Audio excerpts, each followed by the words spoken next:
به کانال یوتیوب من خوش اومدید. امروز میخوام مسجد جامع یزد که یکی از باشکوه‌ترین بناهای اسلامی تو شهر یزد رو بهتون نشون بدم. پس با من شهرزاد قصه‌گو همراه باشید.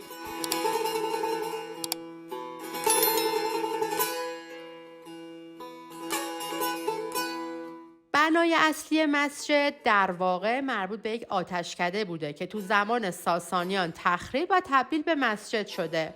روایت‌های زیادی در مورد این مکان هست که یکی از عجیب‌تریناش اینه که برای ساخت این مسجد از شهر کربلا خاک آورده شده و به جای آب توی ساخت بنا از گلاب استفاده شده. ساخت و تکمیل مسجد جامع یزد حدود 1 قرن طول کشید و زمان ساختش تو دوران‌های مختلف تاریخی مثل ایلخانیان، صفویان، حکومت تیموریان و قاجاریان بوده که در واقع هر قسمت از این بنا به مرور زمان و توسط افراد مختلف ساخته شده و به طور کلی قدمت این مسجد برمیگرده تقریباً به 900 سال پیش.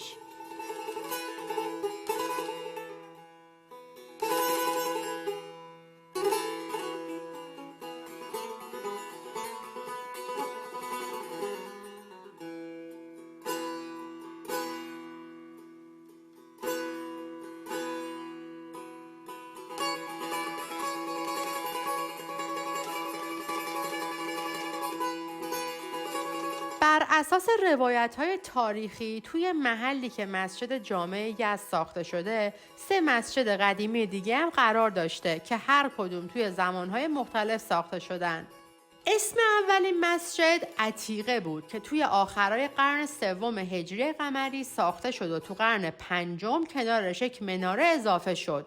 توی اواسط قرن 5 به دستور یکی از امرای یزد دومین مسجد به اسم مسجد جامع قدیم ساخته شد که شامل گنبد، ایوان، شبستان و مقبره بود. زمان ساخت آخرین مسجد هم برمیگرده به اوایل قرن 8 هجری قمری که بنایی با ایوان بزرگ، گنبدخانه و صحنی کوچیک ساخته شد که به مسجد جامع جدید معروف بود. البته به خاطر مرمت مسجد تو زمان حکومت فتحعلی شاه قاجار قسمت‌های زیادی از بنا تخریب و مرمت شد که تغییرات زیادی توی ظاهر مسجد اتفاق افتاد.